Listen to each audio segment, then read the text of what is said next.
Discover the amazing, clinically proven health benefits of original Tahitian noni. Original Tahitian noni includes powerful antioxidants, adaptogens, nutrients, and phytonutrients to naturally boost energy levels, immune system function, and overall health. Meticulously sourced from French Polynesia, this is the original superfruit. Accept no imitations. Original Tahitian noni. Visit ATR Health at alchemicaltechrevolution.com.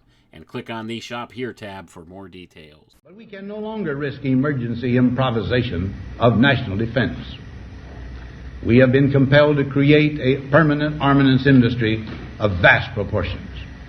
In the councils of government, we must guard against the acquisition of unwarranted influence, whether sought or unsought, by the military-industrial complex.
You're listening to the Alchemical Tech Revolution, and I am your host, Wayne McRoy. Good evening, good morning, wherever you are around the world. Tonight, we're going to discuss the Order of the Quest. What is the Order of the Quest, you may ask? And actually, it's rightly referred to as the Orders of the Quest.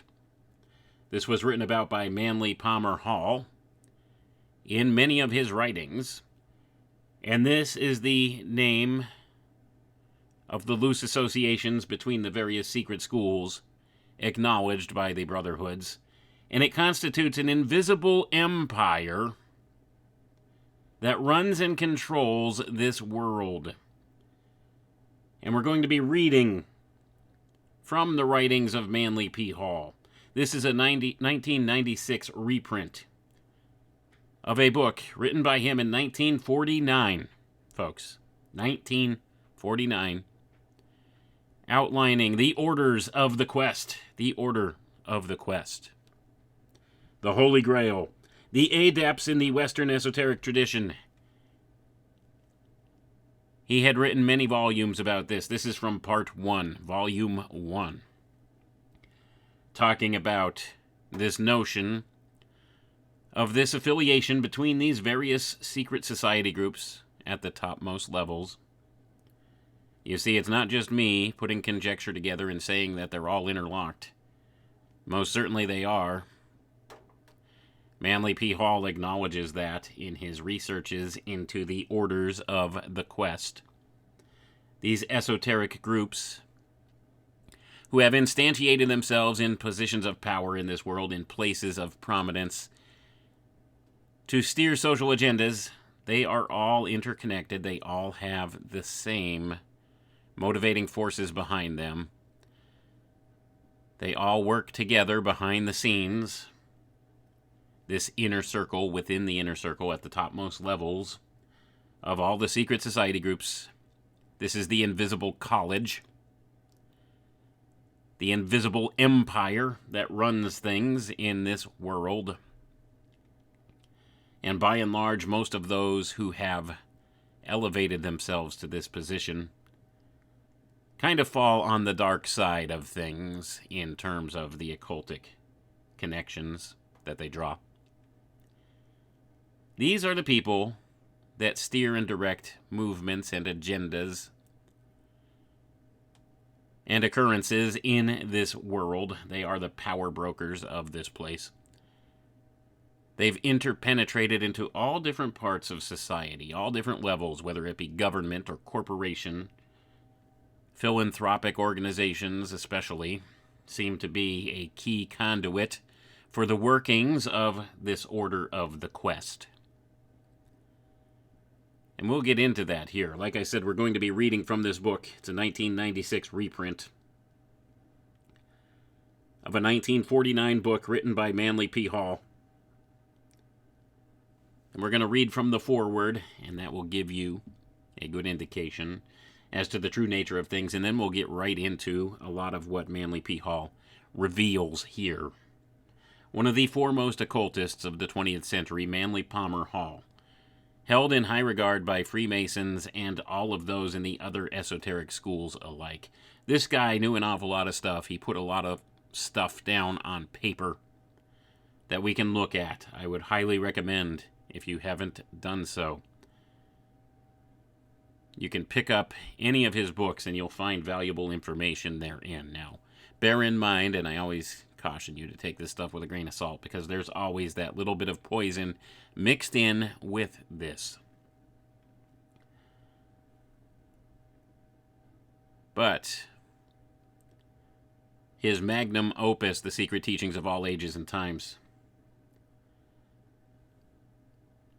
is a fantastic read. It's about a 500-page long book that details many of the ancient mystery school teachings, gives you a good broad overview of many topics, and of course, he uses the hidden exoteric language in a lot of portions of that book to express ideas, because if you don't have the key to interpretation, you won't quite get everything that's in there.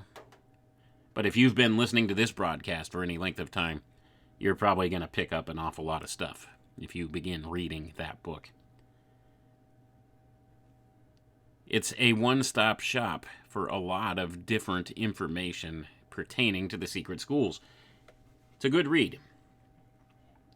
But this one we're reading from outlines some things that aren't necessarily focused upon in that book, although he does touch upon them.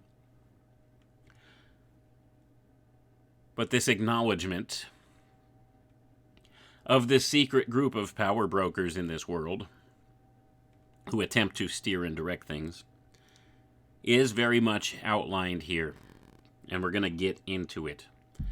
So we're going to begin reading from the foreword of the book, Orders of the Quest.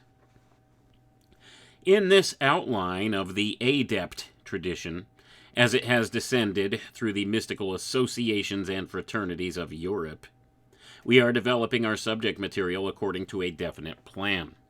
The details and particulars will have fuller meaning if the underlying principles are first appreciated.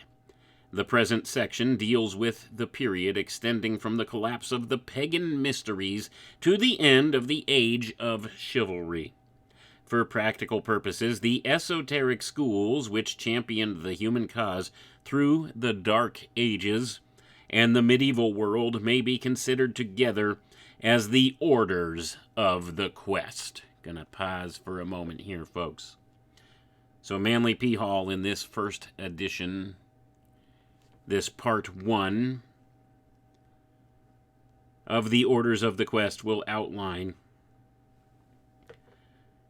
the period extending from the collapse of the pagan mysteries back during the times of the Roman Empire up through the age of chivalry, the medieval times, and this is where we get a lot of our associations with knights and all of those things, castles, dragons, all of this stuff associated with medieval times. All of those epic traditions that we're familiar with, and of course the Arthurian legends as well. These are all exoteric texts outlining some very esoteric meanings.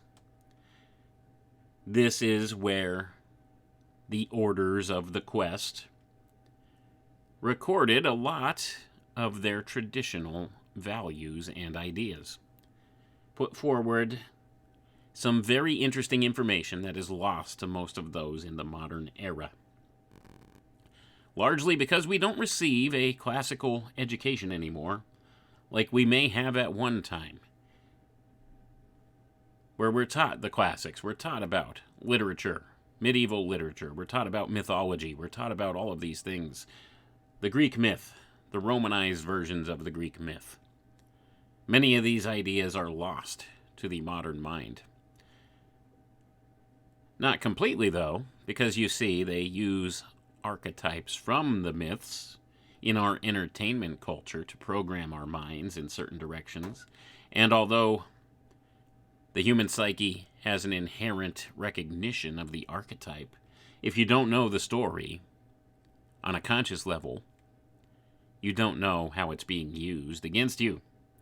That's why it's important to have this classic education, and this is something that's lost on society at large right now. But of course, they've maintained many of these doctrines through the secret schools. They understand the symbolism inherent in the old myths and the old classical literature that we are not taught today. We are not taught classically ways to think. We're not taught the trivium and quadrivium, the liberal arts, as they were once called here. These are not offered in the modern-day education system. Instead, they've replaced it with what's called STEM. STEM. Science, technology, engineering, mathematics. They've replaced these classical ways of thinking, the old natural sciences, with the new science or scientism, the god of the new age, folks, in case you were wondering. But this is all done on purpose to engineer human thought in one direction. But let's get back to Manly P. Hall's breakdown here of the orders of the quest. The symbolism and rituals of these fraternities of the Middle Ages involved a search for something remote or hidden. To succeed in the quest, the knight or companion or disciple must dedicate himself to the service of his afflicted and exploited fellow man. He must rescue his own soul, the fair maiden in distress, by overcoming the giants, dragons, demons, and wicked nobles who pillaged the countryside. As a reward for these noble pursuits, the Christian and godly knight could aspire to a heavenly vision of spiritual mysteries. The legends of chivalry are veiled accounts of man's eternal search for truth. These beautiful stories are not, however, merely folklore. They are parts of an orderly tradition, unfolding through the centuries and bearing witness to a well-organized plan and program. Like the myths of classical antiquity, the hero tales are sacred rituals belonging to secret fraternities, perpetuating the esoteric doctrines of antiquity. And I'm going to pause for a moment here, folks. So the importance of this revelation here is not lost on you. The same things are communicated today through our entertainment culture. They just do it slightly differently than they did back in the era of classical literature. Because you see, now we have television and cinema and all of these things that they use as a conduit or vehicle to communicate these ideas. And what are these? Let me read that last sentence again to drive the point home so you understand. Like the myths of classical antiquity, the hero tales are sacred rituals belonging to secret fraternities, perpetuating the esoteric doctrines of antiquity. So as not to mince words here, folks, your entertainment is provided by the secret fraternities perpetuating their esoteric doctrines. Once you understand this, then you begin to know a little something. Things don't wind up in television programs or movies by accident. No, this is a conduit for the communication of some of these ancient mystery school teachings, affecting the human psyche in ways that we can scarcely understand on a surface level. They still do this today. That's what these stories of chivalry, of these chivalric times, are about. The stories of knights slaying dragons and all of this, it's allegory. It's an esoteric teaching underlying the exoteric context given. Same thing happens today in our modern myth-making that's brought to us by the folks in Hollywood. That old Hollywood magic being communicated to your mind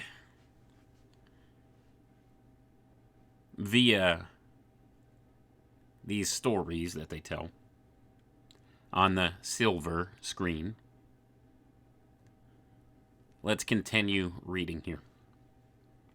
An attempt to trace the descent of the adept tradition through these centuries of almost complete secrecy is exceedingly difficult. The initiates could not reveal their true identities, their places of habitation, or the programs they were seeking to advance. Most names which have descended to us are pseudonyms, the locations imaginary or deliberately falsified, and the projects themselves concealed under extravagant fables. Unless the student has some sympathetic grasp of the situation and has trained himself to observe landmarks, he can discover little of genuine significance. I'm going to pause for a moment here, folks. So this entire paragraph I just read is of utmost importance to understanding the intention behind much of this.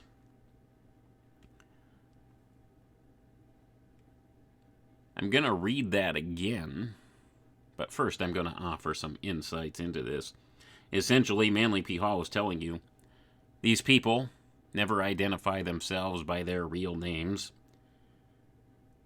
Oftentimes, they deliberately falsify locations and imagery, representations of things. They lie on purpose. They deceive on purpose. Why would they do that? Think about this. Why, if they have good intentions, and if what they're trying to give to you is truly so important and so noble, why the need to lie? Why the need to use a pseudonym to falsify locations, falsify information purposely about this, hide the ideas in some allegorical tale? If it's of such importance to the human spirit and the human mind, why are these things hidden away? And of course, they'll always fall back to their same couple of retorts to this in the secret schools. Things like, don't cast your pearls before swine. I'm sorry, folks, that only goes so far. That only goes so far. If the information has value, and it can be plainly communicated, why not communicate it as plainly as possible? And those who can understand, more power to them to take it forward, and those who cannot will likely just laugh it off and push it aside and make nothing more of it. No problem. No harm, no foul. This is not the same as casting your pearls before swine. Unless, of course, they have something to hide, or there's flaws in their logic that can be easily pointed out. And if that's the case, then in order to hide their true intentions and hide what it is that they're trying to put forward here, that would be an important thing for them to do. Because they don't want to be exposed as being disingenuous in some way, do they? And this is the problem I've had with secret society groups from the get-go. Secrecy is a form of mind control, folks. It always has been. It's one of the oldest forms of mind control. If you know something somebody else doesn't, that gives you a type of power over them. This is what's been done. This is why they will keep secrets behind the quote-unquote veil from others that they consider to be the profane. And oftentimes you'll find when you explore these things as deeply as you can to their roots, you find that the big secret is they really have no secret. But they want you to think that they know something that you don't. And they use that as leverage against you. They're very skilled at this. They want you to believe they know something that you don't. And that maybe, just maybe, if you listen to them and do what they tell you, at some point you might earn the privilege of learning this big secret that may or may not exist. It's a mind hook. I'm going to read that last paragraph again and then continue from there. An attempt to trace the descent of the adept tradition through the centuries of almost complete secrecy is exceedingly difficult. The initiates could not reveal their true identities, their places of habitation, or the programs they were seeking to advance.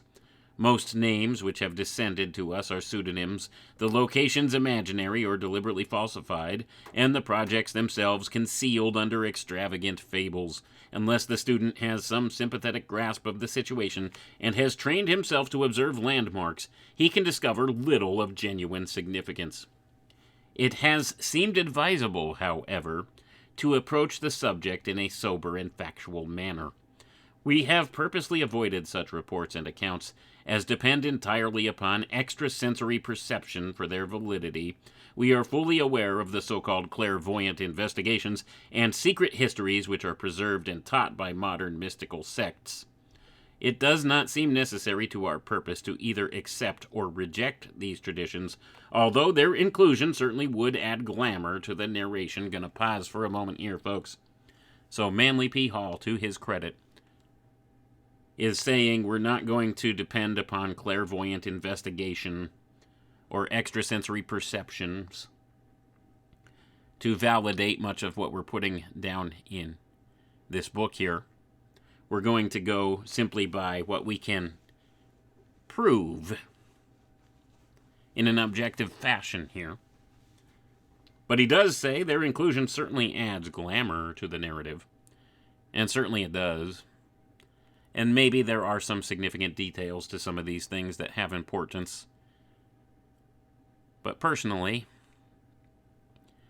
information that they claim comes from clairvoyant investigations, extrasensory perceptions, or some other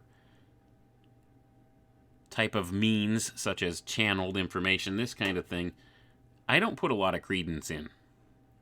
Simply because you can't validate that. There's no way to prove nor disprove that. It's circumstantial at best, and it is worthy of consideration sometimes, but you can't use that as a fact-based methodology for discerning truth or not in these ways.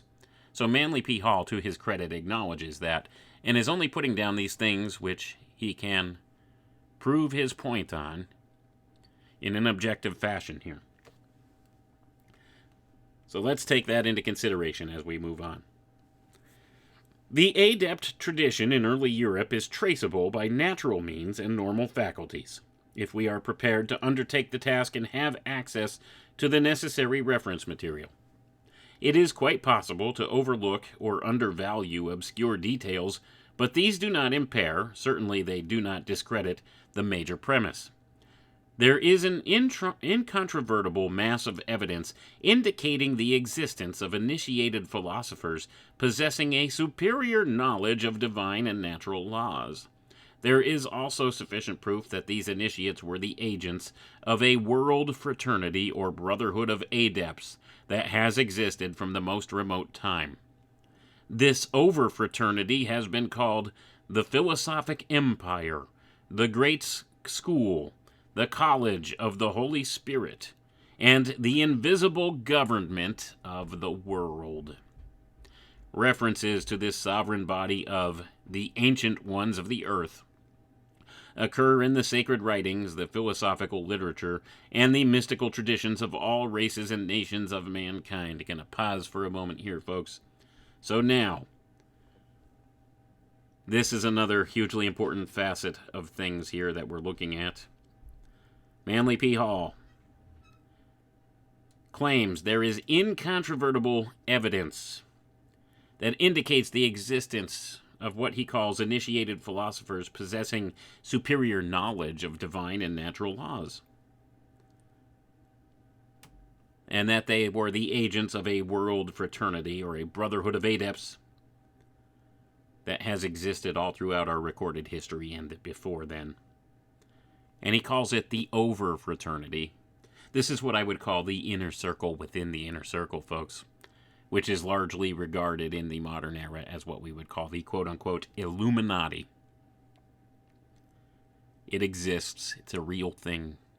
Manly P. Hall says here he has incontrovertible proof of the existence of this organized group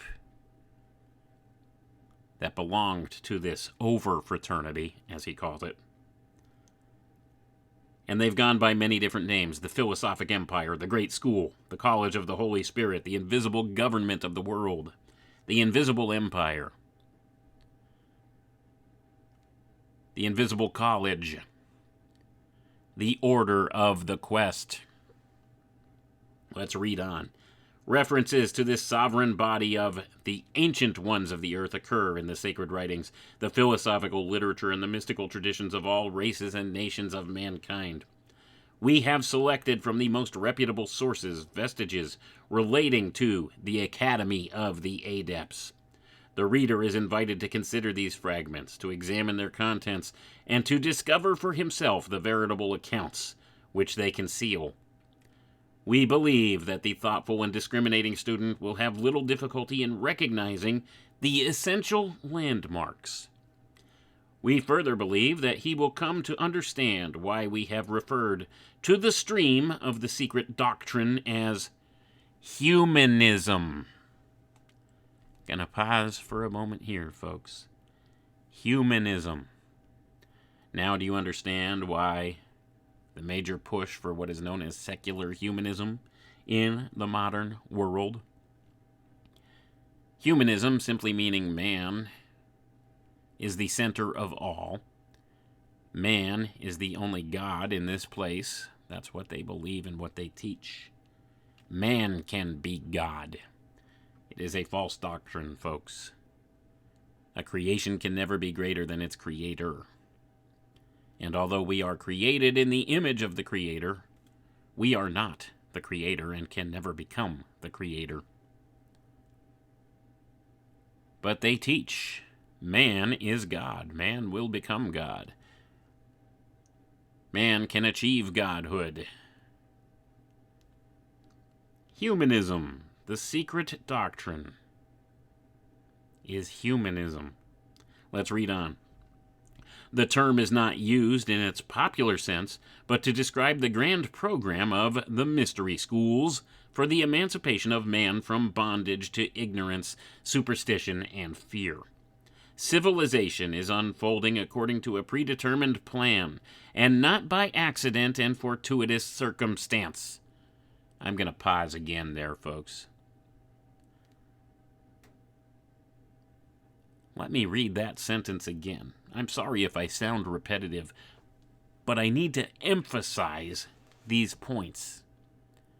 These are massively important, and these are admissions by a highly ranked and respected individual within these secret schools of what their intentions are, of what it is that they do. This is an acknowledgement of all of the things that have been done in the dark, behind the veil, for ages untold, and how they steer and direct social agendas and social behaviors in this world, how they influence mankind, how they manipulate the masses. This is a stark admission.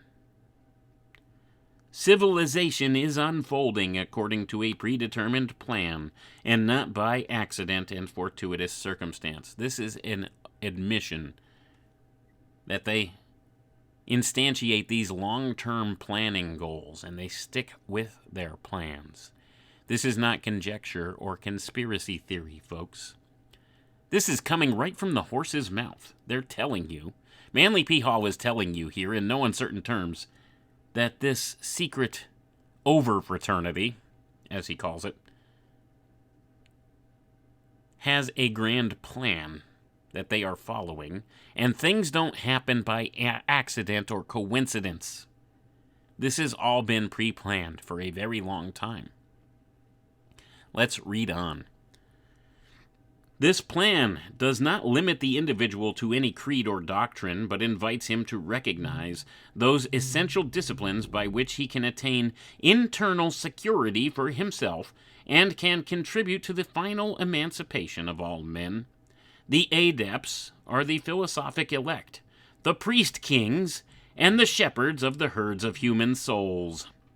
During enlightened ages, they have appeared as venerated teachers, social reformers, seers, and prophets. In benighted times, their leadership has taken on various appearances, but its substance is unchanging and unchangeable. We have distinguished three important divisions in the European descent of the mysteries.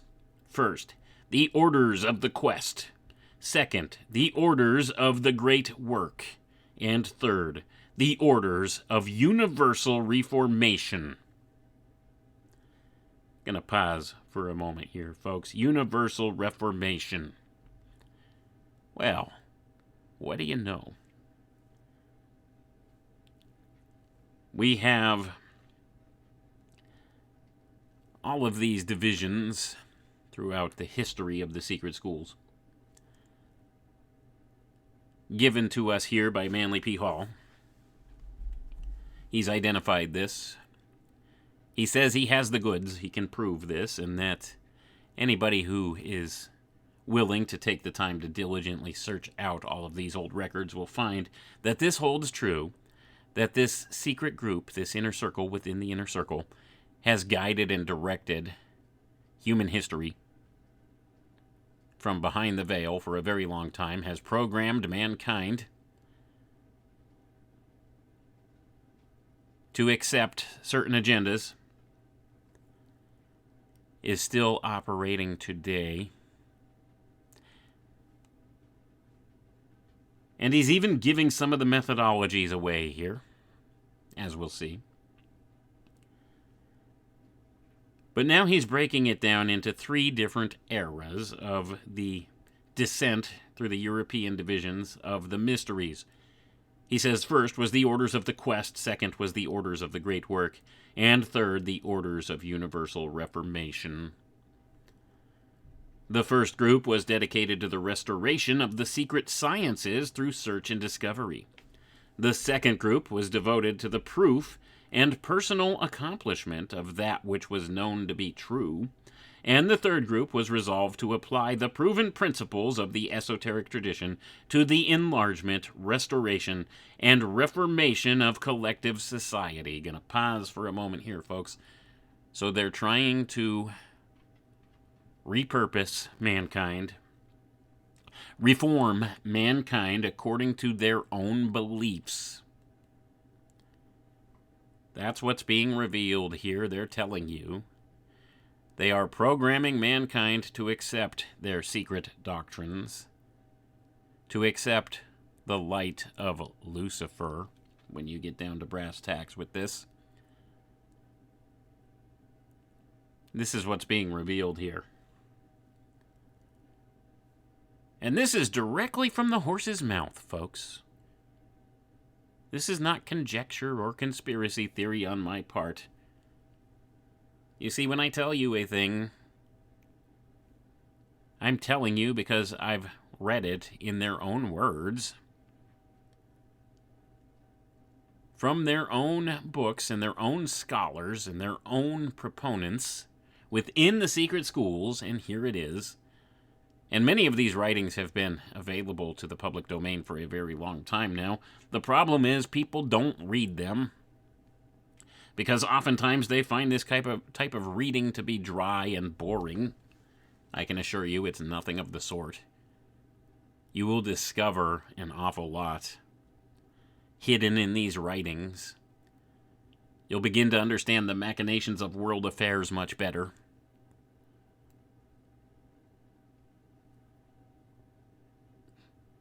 You just have to do your due diligence And this is wherein sometimes the problem lies. As a society, we've been indoctrinated and programmed to be complacent and complicit and lazy. And we've been engineered to have a very short attention span. It's the TikTok generation now. Things have devolved greatly. You see, first we were the well-read generation who had a classical education. Then became the television generation. Then from there, the YouTube generation. And now we're down to the TikTok generation, slowly shortening the attention spans of people through the course of time, so they can't possibly think deeply or clearly about a topic. Their mind is programmed in such a way that they can only listen to very short snippets of a thing or watch very short snippets of a thing and take in the information. They can't concentrate.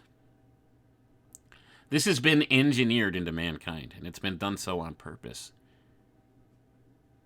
because they would rather apply the esoteric doctrines to the human psyche in covert ways. They would rather manipulate the archetypes, not have the people really truly understand what's going on, because this gives them a greater degree of control over the masses, and that's what it's about with this secret priestcraft, or priest class that runs things, as acknowledged here by Manly P. Hall.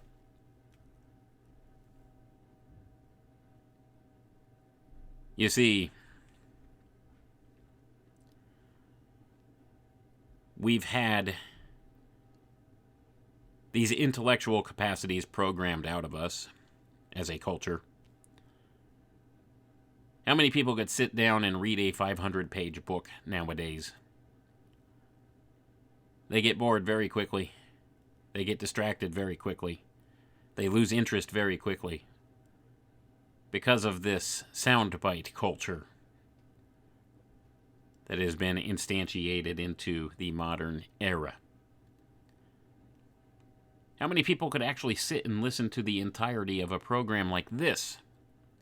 That's my whole point. Usually my broadcasts last about an hour and a half. I don't go usually much longer than that, simply because I think it's an effective amount of time to communicate a whole idea, and it's not so long that people begin to lose interest and tune out. I take these things into consideration, because I'm trying to reach a broad mass of people with this information. So sometimes it requires a little bit more concentration, a little bit more attention to detail with these things, especially when it comes to reading. We don't read as much as a society anymore. We would rather get some video snippet or audio snippet of a thing to understand it. And I understand people on the go, it's not always convenient to stop and read. Thus, audiobooks are a thing, and I'm fine with that. However you get the information is fine. It's just a matter of, can you focus on it? Can you maintain concentration on it? Can you truly absorb what's all being said? And this is something that's been taken advantage of by these people. They know the masses have been programmed to have a shorter attention span now. They know they're not going to pick up all of the esoteric clues on a conscious level, but on an unconscious level, their mind recognizes the archetypes, and therefore they are malleable to social programming because of the archetype. As a reaction to the archetype, that's what is known by those philosophers of fire who steer and guide and direct things here, this order of the quest. You see, they utilize these tools all the time against humanity, against collective society, and it's being admitted right here. Now, Manly P. Hall calls this the Orders of Universal Reformation. So this is a modern adaptation of the Order of the Quest.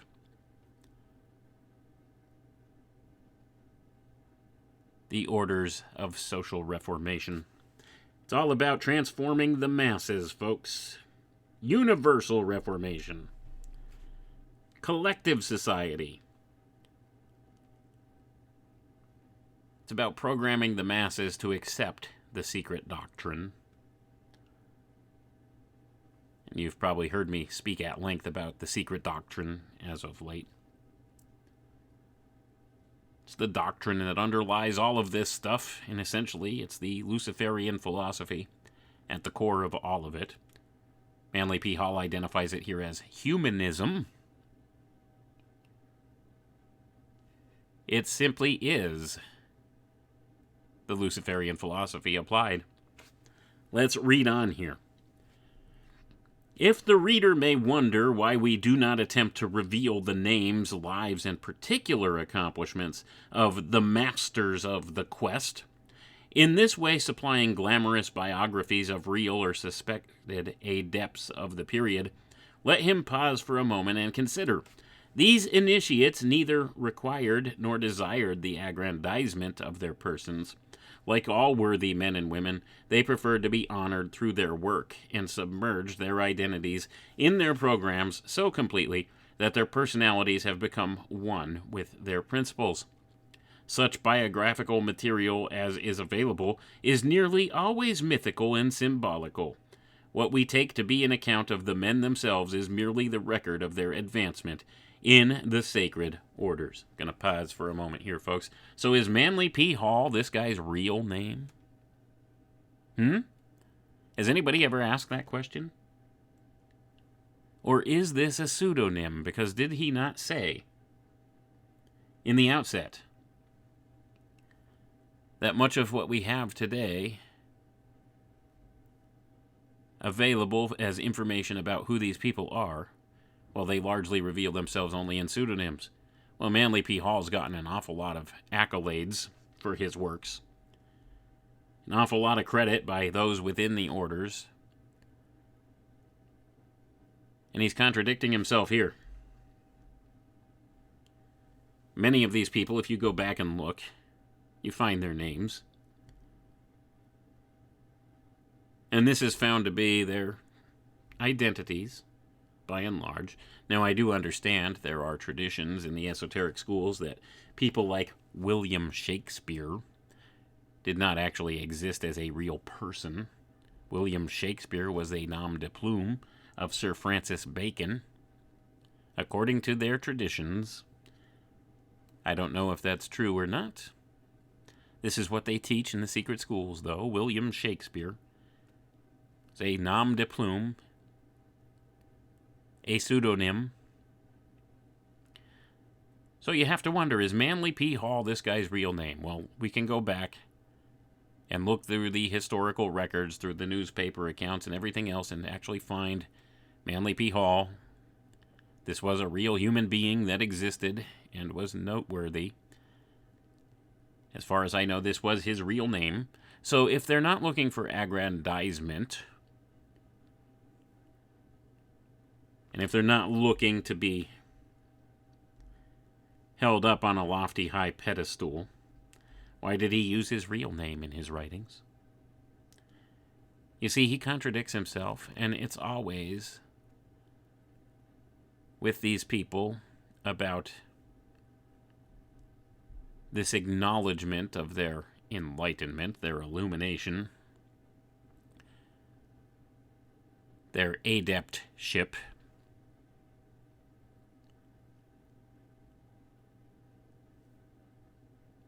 So I find it interesting that they contradict themselves, even in their own works here. And you can point these things out, but most people will just scoff, shrug their shoulders, and say, so what? Well, it seems as if this guy who is espousing his own belief systems, his own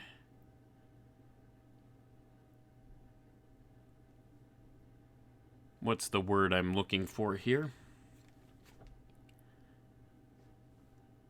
His own ideas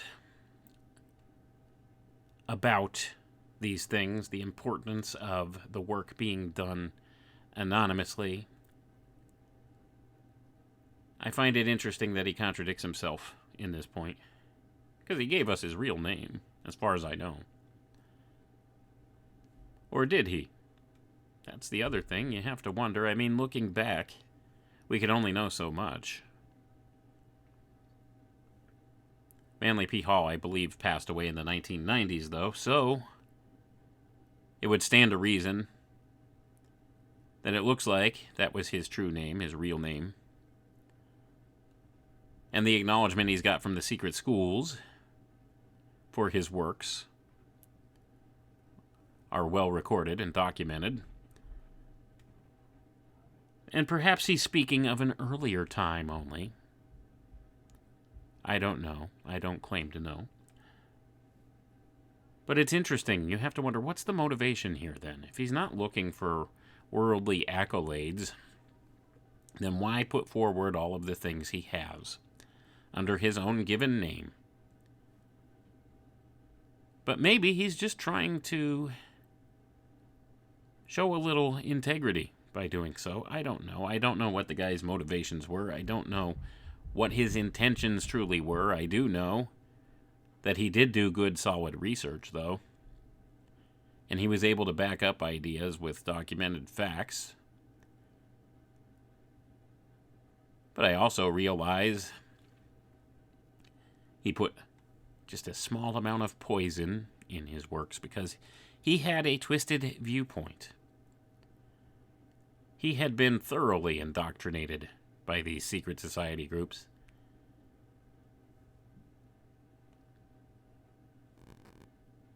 He was well versed in many of their teachings. He understood their history and acknowledged their history. But see, here's the thing with most who get involved with Freemasonry and some of these other occult fraternities. They truly and thoroughly believe they are doing good works. They're doing the right thing. They're doing good. They're working for the betterment of humanity at large. And they earnestly believe this, and maybe Manly P. Hall was no different. Because you see, they buy into the secret doctrine, and the poison gets into them, and they begin to accept the poison as truth along with the other things that are provably true. Therefore, it must be correct if it's coming from this source that are the good guys, silently directing the paths of humanity towards enlightenment. If you're really, truly trying to steer humanity towards enlightenment or to becoming something greater, why hide it? That's the whole point. It's a contradiction in and of itself. If you're truly working for the betterment of mankind, and the information that you have, that you're using here, is of such importance and such value, and is so good for man to come to terms with this, and to be universally reformed in this way, then why do you have to hide it behind the veil of secrecy? What's the purpose of secrecy, folks? Why would you keep a secret? Well, first of all, like I said, it all falls back to the mind control notion associated with it. If you know something somebody else doesn't, it gives you a type of power over them. So first of all, what's the purpose of secrecy? Number one, power. What is achieved by maintaining secrecy? Deception. So number two, deception. We're living in the age of deception. Power for those that hold the secrets. Deception for those who don't know the secrets. And how is this good? How does this benefit mankind? And of course, like I said, they always fall back to the don't throw your pearls or cast your pearls before swine. That's what they think of humanity at large. They see us as swine. You see, we're the profane in their eyes. We're kind of subhuman to them. So they don't necessarily have a problem with keeping these secrets from those outside of the secret schools.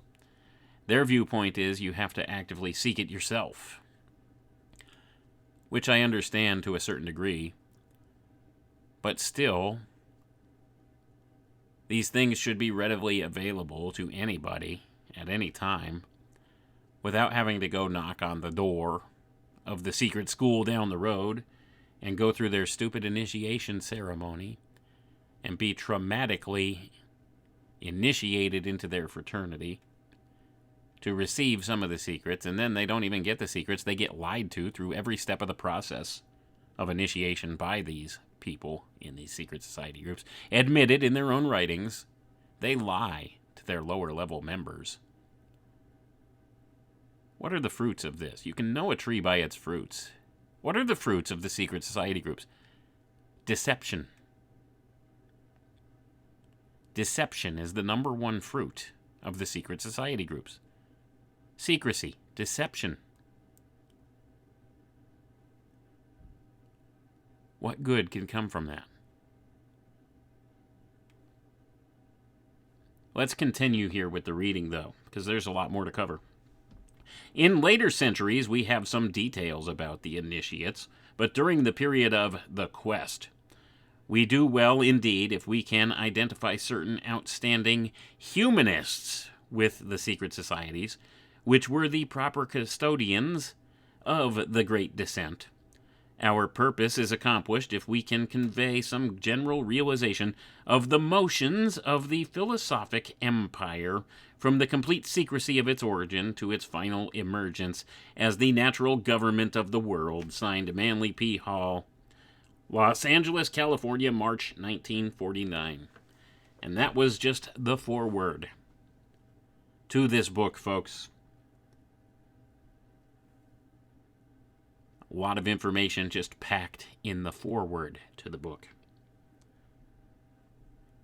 And now we're going to touch upon the actual content itself. Orders of the Quest. The sons of the widow. In the 3rd century after Christ, a Persian mystic born in the faith of Zoroaster and inspired by the doctrines of the Chaldeans preached a religious philosophy which was to influence the entire course of Western civilization. Manes, or Mani, proclaimed himself the Paraclete, the Comforter promised by Christ to his disciples. The true name of this Persian sage was Shurak, in Latin Cubricus, but after his initiation he took the name Manes, which according to Plutarch means the anointed.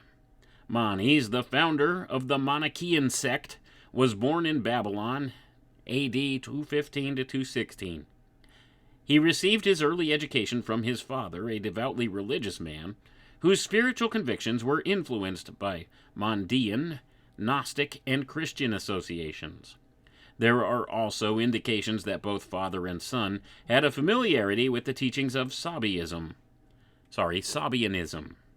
Later, Manes traveled extensively, was a voluminous writer, and a profound student of the religions of Transoxiana India and Western China.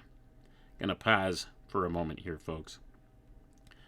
So now we're seeing here the Sons of the Widow, Manly P. Hall and Associates, the Secret Schools. They place a large deal of importance on this figure of Manes, founder of the Manichaeans, whose real name was Shurak in the Persian. He was a Persian sage. He claimed to be the Comforter promised by Christ, which in Christian theology we identify as the Holy Spirit, indwelling man.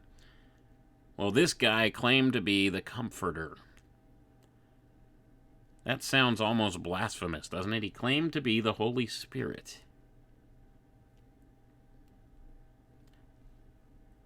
Manes, which according to Plutarch means the anointed, founder of the Manichaean sect,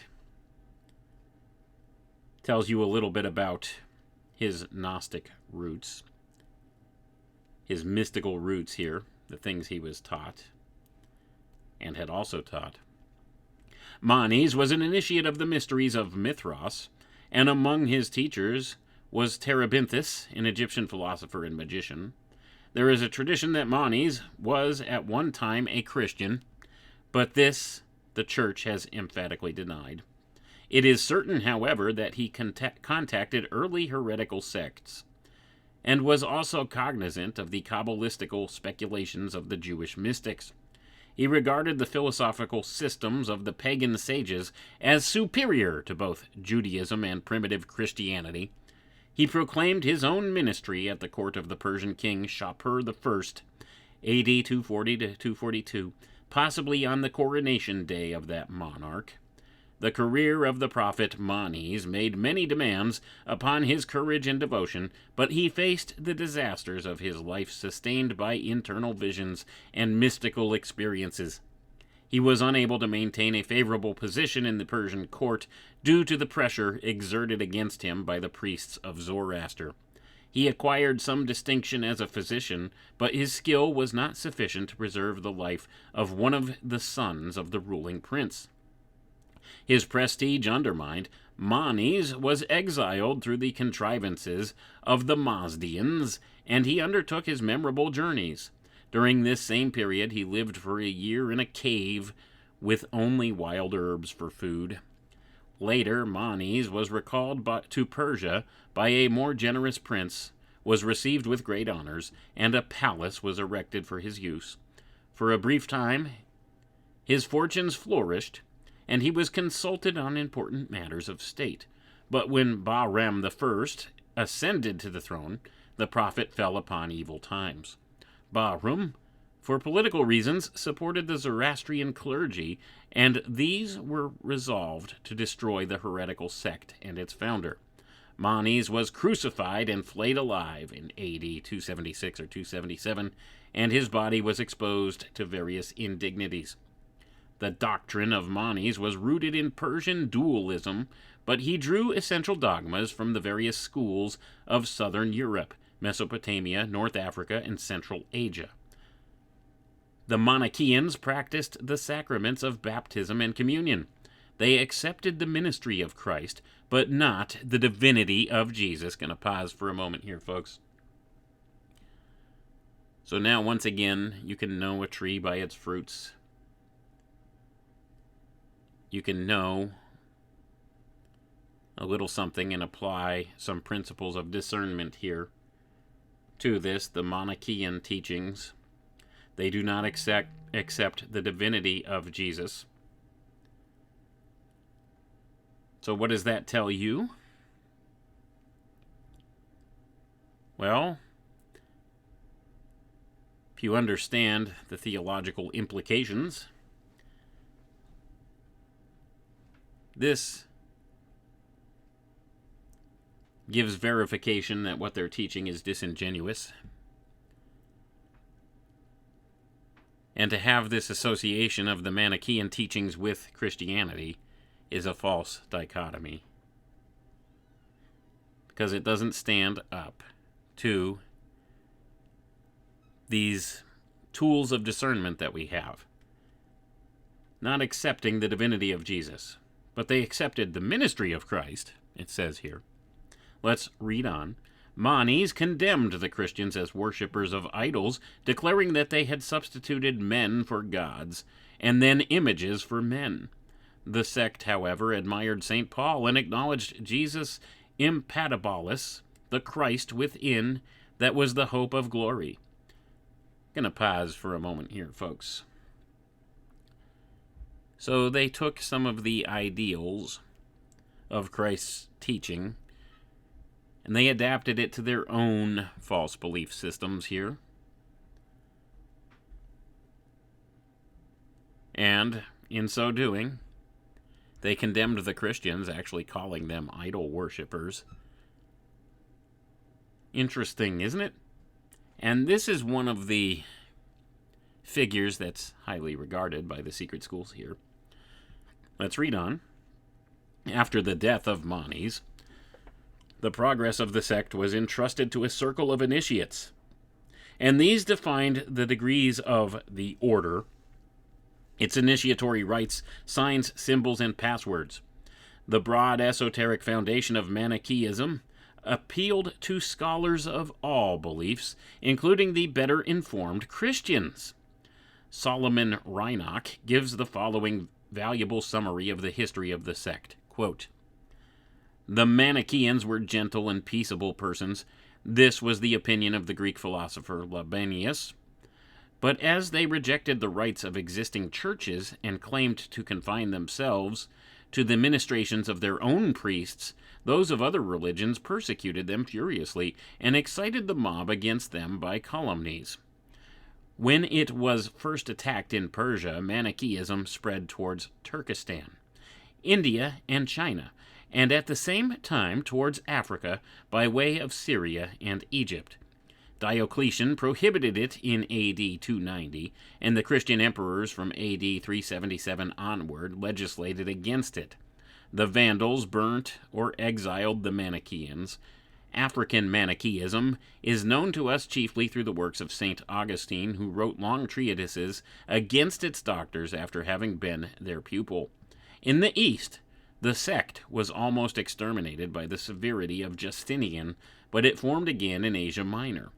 We read of the Paulicians in Armenia from the 7th to 12th centuries, the Bogomiles in Thrace, the 10th to 11th century. The Byzantine emperors, Alexis Comnenus in particular, pursued these inoffensive sectaries with fire and sword. In the 11th century, Manichaeism, brought by the commerce of the Levant, penetrated into southern France and gave rise to the powerful sect of the Cathari, who were exterminated by the Inquisition. Gonna pause for a moment here, folks. So we see here that this group had an awful lot of influence, even though the claim here is they were heavily persecuted. And of course, the secret schools will use this as a reasoning as to why they will maintain secrecy about certain aspects of their teachings, because to not do so, they were persecuted by the mainstream church hierarchy and those who supported it. And that's what's being held up here. But we see here the Cathari were the direct descendants of the Manichaeism, or the Manichaeists. Let's read on. Heckthorn extends this history with many interesting details. He notes, quote, "By changing its name, seat, and figurative language, Manichaeism spread in Bulgaria, Lombardy, Patarini, France, Cathari, Albigensis, etc., united with the Saracens, and openly made war upon the emperor, and its followers perished by thousands in battle and at the stake. And from its secular trunk sprang the so-called heresies of the Hussites and the Wycliffites, which opened the way for Protestantism. The same author then establishes the Templars and Freemasons in the Manichaean descent, and concludes by showing how their doctrines were echoed in the songs of the troubadours and the covenants of the guilds." Gonna pause for a moment here, folks. So now we see the historical connections here being made. So now we see here Heckthorn being quoted by Manly P. Hall, being shown to make these connections of the Manichaeans forward to the Templars and the Freemasons. So this is where much of the accepted doctrine in the Templars and the Freemasons come from. This was their descent. They came from this group of Manichaeans who, as we had read, denied the divinity of Jesus Christ. And yet many of these organizations will call themselves Christian mystics. They are not, folks. They do not espouse the idea of Christ as divine. They accept his teachings and his ministry, but they do not accept that Jesus Christ was God incarnate on earth. And therefore, that should tell you all you need to know about their ideologies and their philosophies. Knowing this, you can see the poison inherent in all of their teachings, because this is according to Heckthorn and according to Manly P. Hall, where the Templars and later the Freemasons came from, the Manichaeans.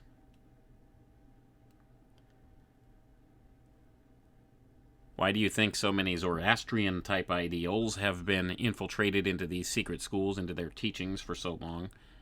You see, they try to present to you these things as being somehow factual, and that Christianity is just a continuation of these things when nothing is further from the truth. They distorted early Christianity. They distorted the teachings thereof, accepted the ministry of Jesus, but denied his godhood. This is having a form of godliness, but denying the power thereof, folks. We've been warned about this ad nauseum. So even though they do teach some very good things and very right things within some of these secret schools, the poison is ever present, and you need to be weary of that. But let's go ahead and we'll read on here. So I'm going to read that last portion again. The same author, being Heckthorn, then establishes the Templars and Freemasons in the Manichaean descent, and concludes by showing how their doctrines were echoed in the songs of the troubadours and the covenants of the guilds. From the societies, fraternities, and orders which perpetuated the esoteric doctrine of the Manichaeans, we gain considerable insight into the essential teachings of the sect. They believed in a primitive religion ever existing in the world, of which formal theologies were corrupted forms. They held that enlightened and purified love was the highest of human emotions, and manifested as a simple and natural love for God in heaven above, and for man on the earth below. The practical religion of love was expressed through kindliness, friendliness, tolerance, and patience. I'm going to pause for a moment here, folks. So you see, they teach that this primitive religion ever existing in the world is simply just this religion of love. This notion of love. Sounds very good, doesn't it? But let's go back to one of our tools of discernment we have. You can know a tree by its fruits. Do these secret schools promulgate love? Is that one of their fruits? Do you see the shape the world's in right now? Are the things that these controllers of this world are doing, are they manifesting in love?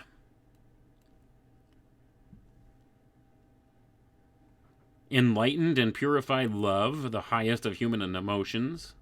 That's what they claim here.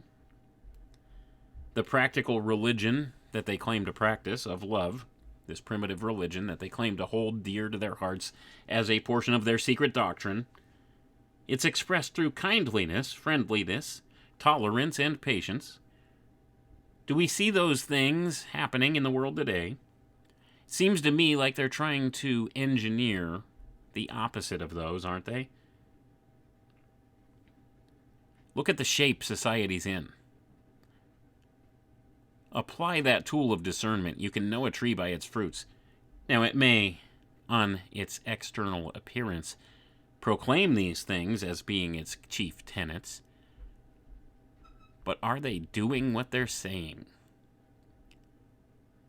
Or are these just false words, and their actions are the opposite of these words? I'll let you discern that for yourself. The wise man became the protector or father of those less informed than himself.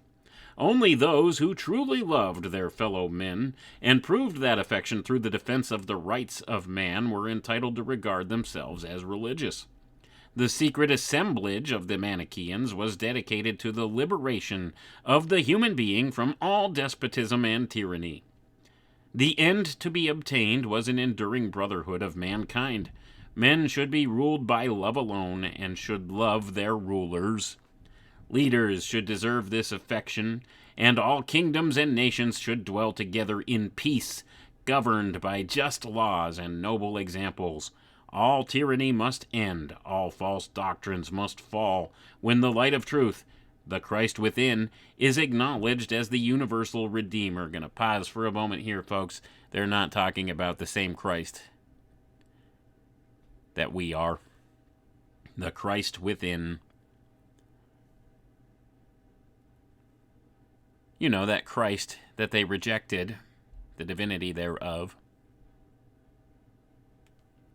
They're not talking about that Christ. They're talking about an alternative Christ, an antichrist spirit,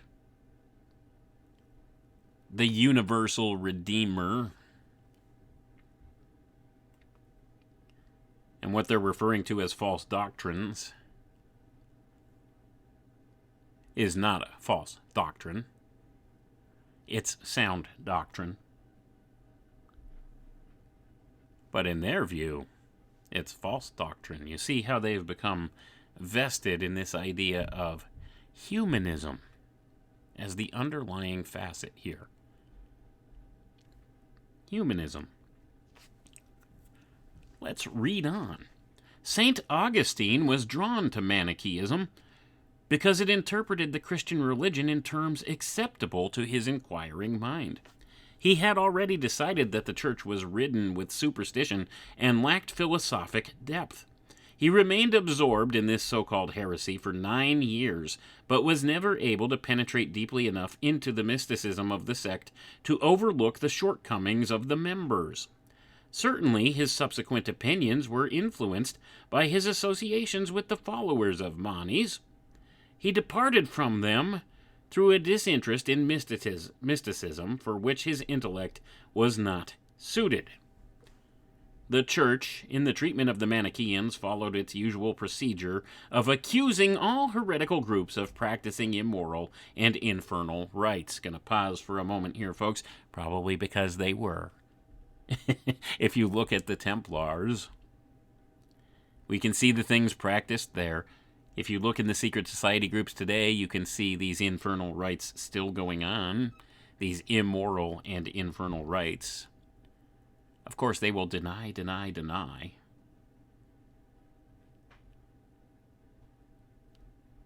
But of course, they have to try to paint themselves as the victims here. That's what these secret schools do, to justify their keeping of secrets, their swearing allegiance and blood oaths to one another. That's how they justify this course of action, by saying the church or the public will condemn them, will call them heretical, will say they're doing evil, bad things behind the scenes. So therefore, we have to keep hidden what we do, because we don't want to be persecuted. That's what the claim is. They'll use that as a justification for keeping secrets. And it's a false dichotomy, folks. St. Augustine, who had an intimate knowledge of the sect, made no such accusations. His temperament would have inclined him to do so, had there been any reasonable grounds. After departing from the heresy of Manes, St. Augustine came under the influence of Bishop Ambrose, a fine and noble man, addicted to the teachings of Origen. Origen now stands precariously on the borderline of heresy, for he himself was influenced by Gnosticism, Neoplatonism, and, incredible as it may seem, by the doctrine of Manes. Some of the writings of Manes have survived, and from them we learn their concept of the divine nature. Quote, "The Spirit of God is light, radiant with the virtue of love, faith, fidelity, high-mindedness, wisdom, meekness, knowledge, understanding, mystery, and insight." End quote. Leo the Great decided that such a belief should be stamped out, lest the creed of the church be extinguished. This pontiff also found it embarrassing to contemplate the idea that in the spiritual succession, Jesus was succeeded by Manes, who was the last and greatest of the prophets, emanated from the divine, and who was the ambassador of the light of the world. Gonna pause for a moment here, folks. Did you know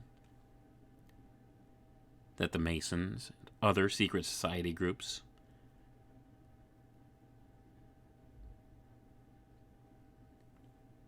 accept Manes as the last and greatest of the prophets that emanated from the divine, that he was the ambassador of the light of the world, and yet they deny the divinity of Jesus Christ himself. But they accept that this guy, Manes, was a great prophet of the divine, a voice of the divine. Do you understand the implications here? Because oftentimes you'll hear people defend these secret society groups as Christian organizations, and it's a false dichotomy altogether, and anybody who belongs to the group knows that. They know this is not a Christian group, although they use the trappings of Christianity in some of their ceremonies. Some of their ceremonial work, they'll put a Bible on the podium with the square and compass on top of it. They'll claim a lot of Christian doctrines as foundational, but they deny the divinity of Christ, folks. Right here in their own words, as conveyed by Manly P. Hall. So you can discern this. There are no Christian Freemasons, folks. I'm sorry, it is a simple fact. Maybe Christian in name only.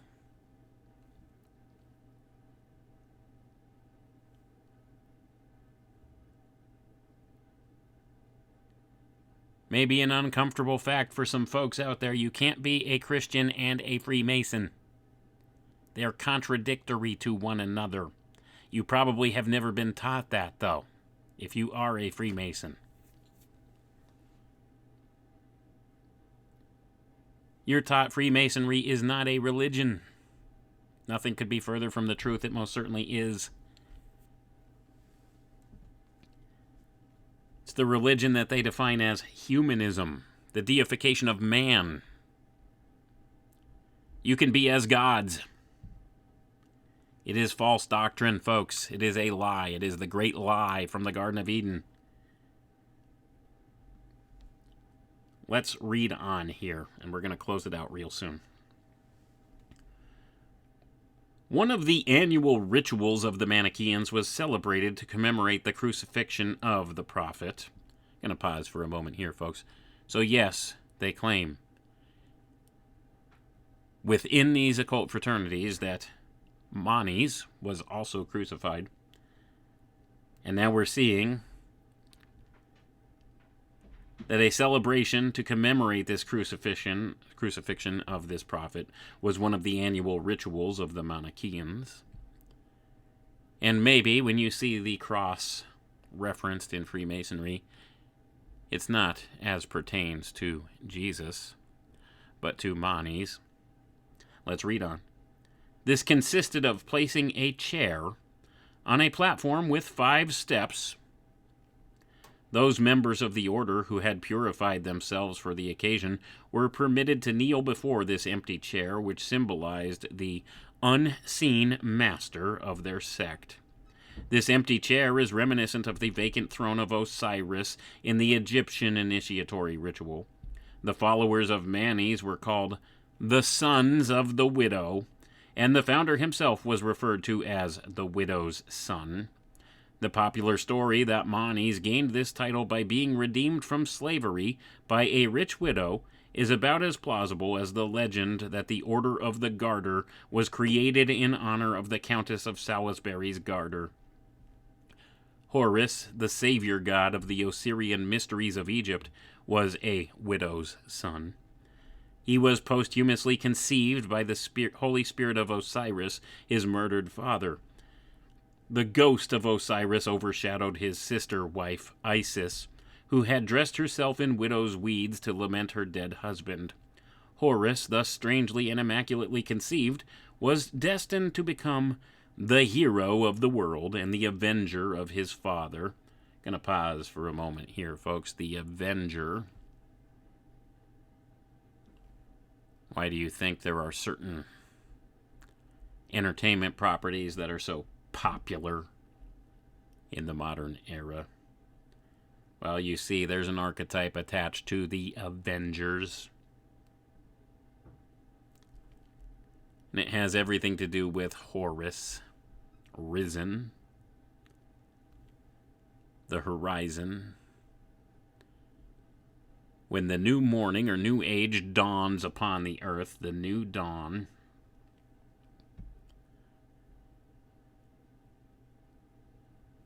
let's read on. In fact, it was believed by some that Horus was possessed by the spirit of his own father. The hieroglyphic of Osiris is the all-seeing eye combined with the empty throne.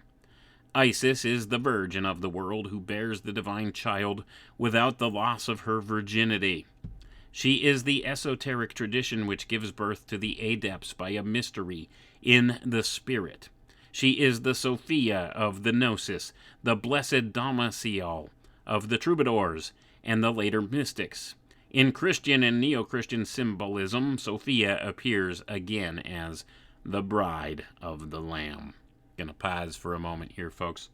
If you go back and read through the Egyptian mysteries, you will know Isis was not a virgin when she conceived Horus. This is something that was falsely applied later by occult writers at a later time in order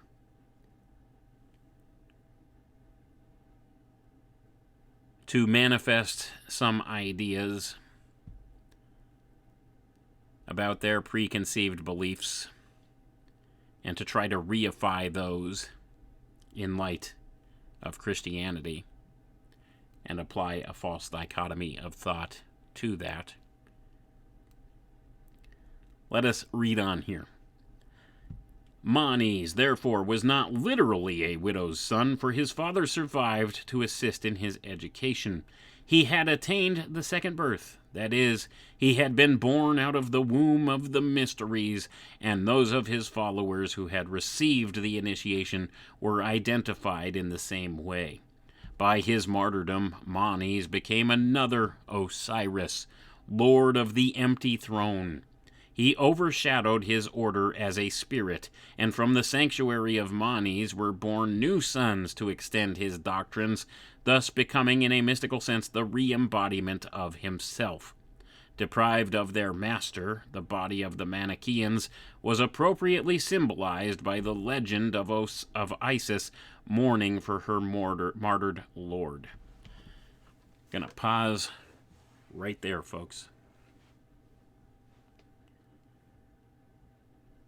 So we see here,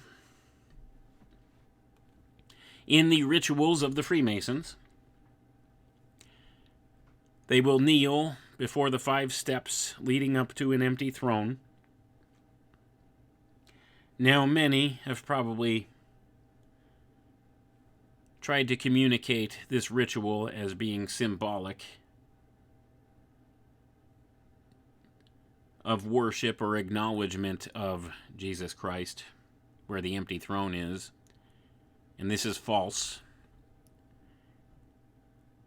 It's Manes. You see, it's an alternate Christ,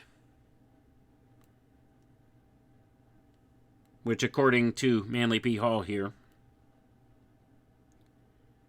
overshadows his order as a spirit, manes. After his death, after his martyrdom, he became deified, attained apotheosis, became another Osiris, Lord of the Empty Throne, and he overshadowed his order as a spirit. And from the sanctuary of Manes, where this spirit manifests, were born new sons to extend his doctrines, a re-embodiment of himself, an alternative Christ spirit, an antichrist spirit.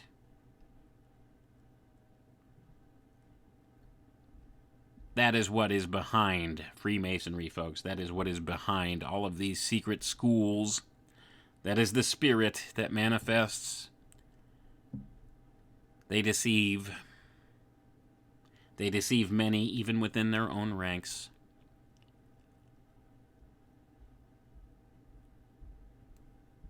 Many a Mason thinks they're getting involved in some Christian or quasi-Christian type organization because they have the trappings of Christianity in many of their temples here in North America. In their Masonic temples, they have the Bible. They make reference to the scriptures quite frequently. They use the Bible to convey their ideas. But are we not even informed in the Bible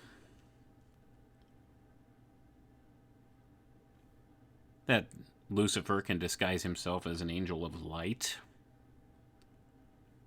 Well, they make a lot of reference to the light in Freemasonry, don't they?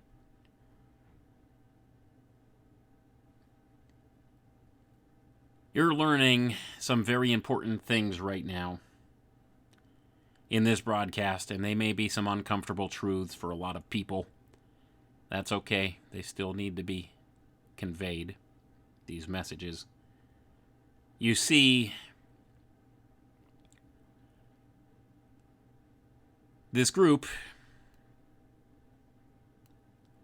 this order of the quest, these orders of the quest, and their modern extrapolations, they're about deception. They're about self-aggrandizement, although they'll tell you the opposite. They convey themselves as an angel of light, but most assuredly they are not. They represent an antichrist spirit. These are not Christian organizations. They're founded on these ideals of a later figure, and you won't hear many people talking about this influence. But it seems to be this Manichaean influence in all of these secret schools is of utmost importance here in identifying what we would call the spirit of Antichrist working in this world even now. We were advised even in the days of the New Testament that the iniquity was already upon us, working in secret, behind the veil, infiltrating into the church. How many churches in America have Freemasonic influences in them? How many churches in America will utilize Freemasonic facilities for their outreaches and programs? They're exposing themselves to this Antichrist spirit. They're mingling with the iniquity, folks.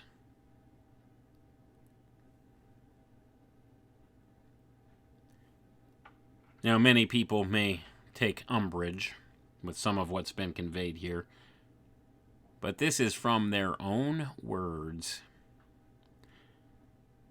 If you give them audience, they will tell you exactly who they are in no uncertain terms. If you pay attention, if you do your due diligence and understand what's being said, Then you'll know the truth, and the truth will make you free.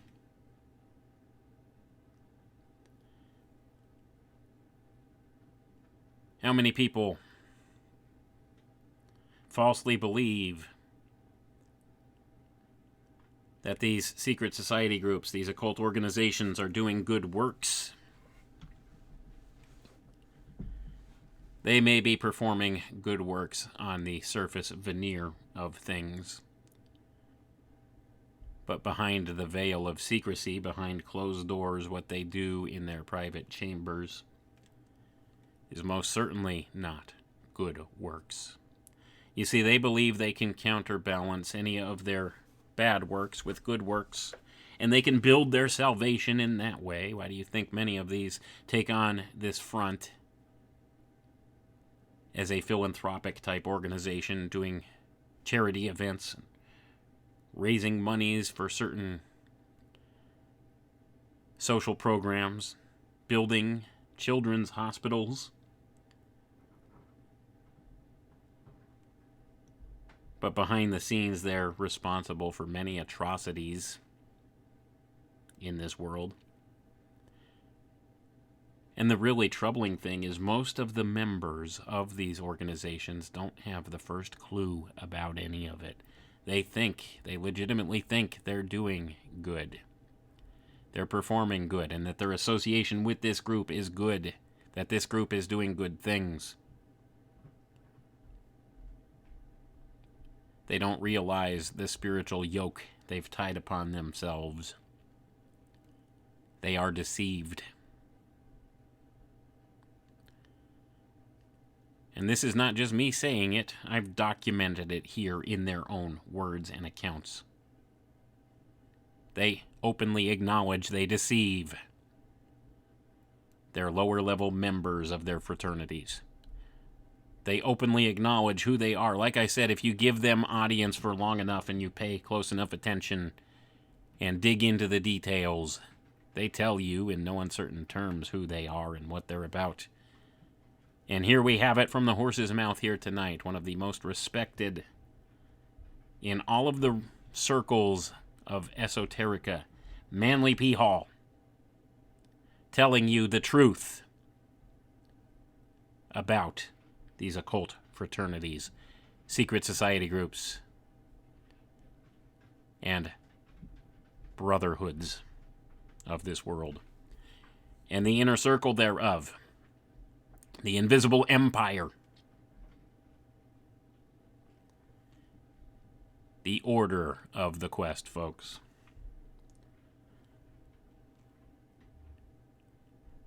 Do with this information what you will.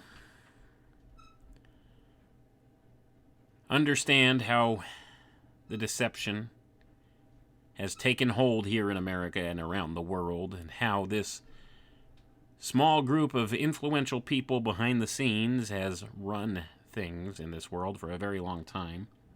These dark occultists who run things, this is who they are. They use deception of the highest orders of magnitude to extend their influence into the world. They admit this. They are the invisible hand. And they've infiltrated all areas of our society and our culture. And most of us don't have the first clue about it. But there it is. Now you know the inner circle within the inner circle, the Illuminati, the order of the quest. This is how they operate, how they get things done. This is at the core of their philosophical belief systems. You see, they don't acknowledge Christ as divine.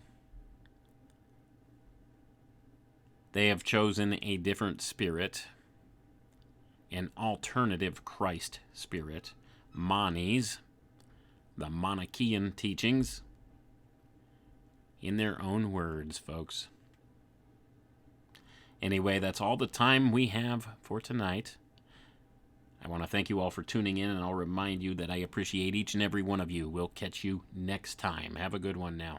Discover the amazing, clinically proven health benefits of Original Tahitian Noni. Original Tahitian Noni includes powerful antioxidants, adaptogens, nutrients, and phytonutrients to naturally boost energy levels, immune system function, and overall health. Meticulously sourced from French Polynesia, this is the original superfruit. Accept no imitations. Original Tahitian Noni. Visit ATR Health at alchemicaltechrevolution.com.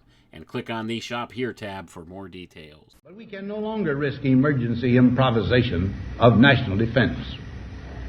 We have been compelled to create a permanent armaments industry of vast proportions. In the councils of government, we must guard against the acquisition of unwarranted influence, whether sought or unsought, by the military-industrial complex.